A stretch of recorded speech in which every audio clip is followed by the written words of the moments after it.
Hello and welcome to How to Paint Apples. And for today's demonstration I'm going to work with oil paint. Now I will, as I said before, I mentioned that I would probably do a little bit of work with some crayons and perhaps markers, just for those who don't have any oil paints or other materials, just to show you how you can still work with simpler materials. But for today's demonstration, as I said, I'm going to work with oil paint. And along the course of the videos that I will upload, I will also do some demonstrations in acrylics and watercolours and perhaps pastels for those of you who work in those mediums as well. Now you can see I have done out a very simple sketch in pencil in preparation for today's demonstration, following on from the drawings that we did over the last few days of the apples. And I've prepared my paints. I have here some paints. So I have titanium white, burnt umber, chrome yellow, cadmium yellow deep, cadmium red, permanent rose, Windsor green, viridian green, cobalt blue, cerulean blue and phthalo blue. Now I may or may not use all of those, but I like to be prepared and have the colours out in case I need them. So what I'm going to start off with is just a simple outline. Now most of the time when you're starting your paintings, we would do what's known as either a separated colour wash, which is where you put in basic flat colours, or a monotone wash, which might be a simple brown or a simple ochre colour as a flat base. I'm opting today to go for straight onto the canvas painting where the white comes through, and you can see this is an old canvas, bit of a scrap of canvas that I found, and there's a few marks that that'll be fine, it won't impact on the painting. And the reason I'm going straight onto white canvas is that the composition I have, there's a lot of reds and a lot of yellows.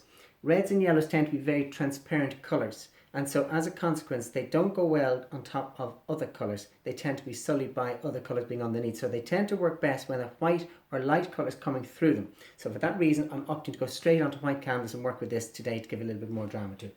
Now for my outline drawing, I'm going to take a little bit of white spirits. I'm going to mix just a small amount of white spirits with, I take the cadmium yellow and a small touch of the burnt umber. And I'm going to use that just to give myself a soft outline. Now I've used a 2B pencil on this, and what happens is you can see the pencil tends to merge with the paint. I haven't fixed it, that is to say I haven't used a fixative spray to stop the pencil from moving, and I purposely don't do that. I like the grittiness that we get when we work directly onto the pencil. I like that sense of grey and dullness and the idea of the boldness that gives to the idea of outline. So I'm going to use the wash directly over the pencil drawing I did, and just very simplistically just blocking in a feeling of the shapes and the forms and some of the darks that I'm dealing with. So you can see the pencil is merging, but when this wash dries, that pencil will be sealed, so it won't spread anymore after that. And as I said, I like that sense of playfulness.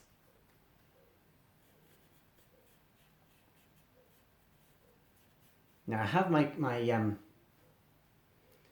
my photograph just below me here. You probably cannot see it. I have it here just below me. I've printed out a 2D version of it as well, because I always like to have a piece to hand when I'm working with it. And then just blocking the outsides of these. And then the outlines are there now. So what I'm now going to do is I'm going to come in and just block in a little bit of colour with my different colours. So I'm not bothered washing my brush. Again, taking some white spirits. I'm going to come in with my cadmium red and just block in where I see little bits of this red. Cadmium red is a beautiful colour. It's got a lovely sense of vibrancy and liveliness to it. Here and here. And I'm not trying to be too neat and tidy. My intention with this painting is to work with something that has a certain feeling of freedom and playfulness. So I don't intend to be too neat and tidy. Now, as I said before, if you're following along to what I'm doing here, you can just put in your own interpretation. You don't have to follow mine. Mine is an interpretation of the original work, and yours can be an interpretation of mine. Or of course you can set up your own still life, whether it's with fruit or whether it's vegetables or flowers or jugs or various different things. Remember, as I said in the drawing, it's not about what you do oftentimes, it's more about how you do it. So most things will make a painting. Most subject matter will make a painting. It's about how you proceed and how you perceive that composition. And as I said in the drawing format that I did with you the other day, that composition in terms of light and dark gives any subject a much more dramatic feeling of liveliness and playfulness to it.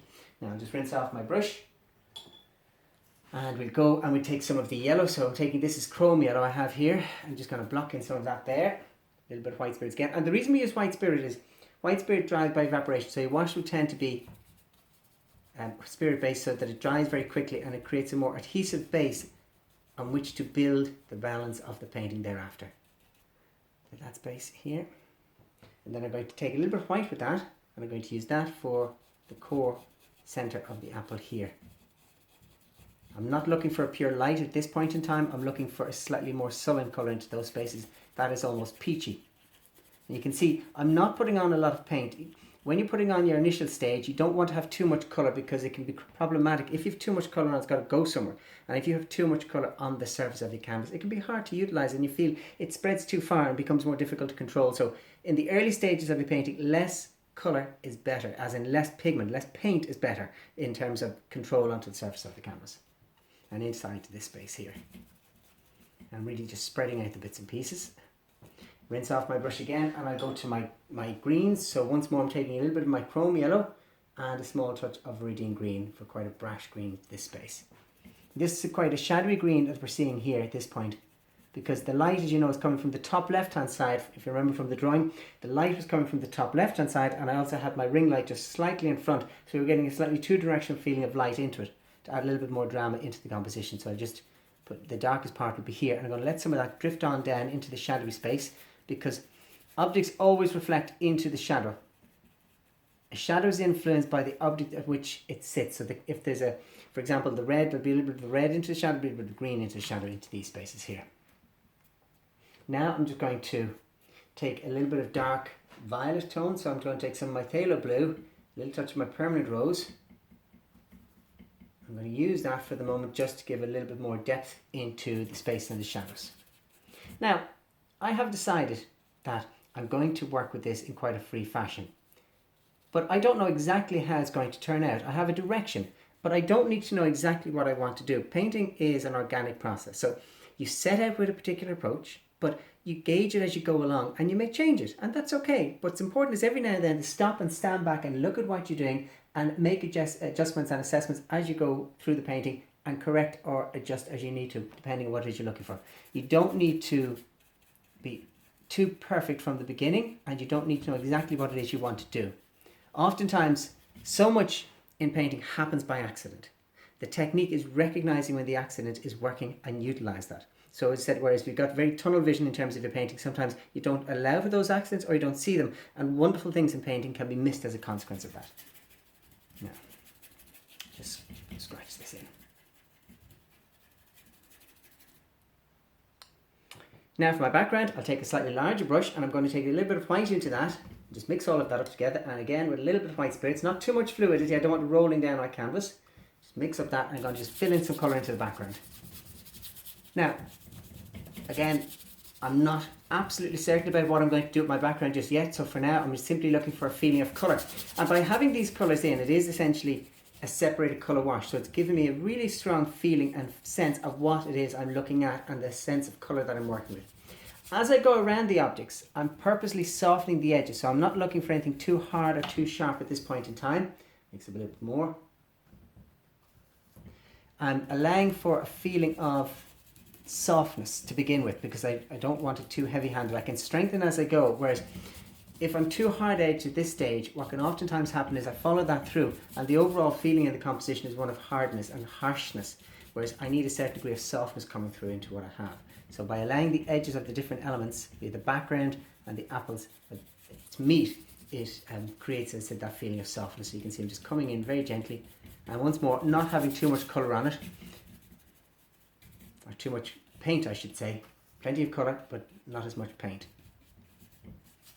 so that it doesn't end up being too wet, because I want to be able to work on this immediately, but if I have too much weight of paint on it, again, it can be difficult to control that, whereas if the paint colour, or the amount of paint on it is quite light, it's easy to get more strength as I build through the stages. Now I would envisage that I'm going to do probably 3 stages on this in terms of the build-up, and then 1 or 2 adjustments, and that should be close enough to what I'm looking for. Now I like the way the red is bleeding in here, I like the way the green is bleeding in there, and I'm purposely looking for that. Now I'm going to come back in, I'm going to make some adjustments to my dark. So I'm just going to come back in with the likes of the permanent rose into this colour here, and I'm going to start introducing some of the darker spaces that I see. As I said, what I'm looking for in this painting is something playful and loose. I don't want to be too rigid, I don't want to be too perfect with it. So I'm just trying to feel my way through. A little bit of green into that.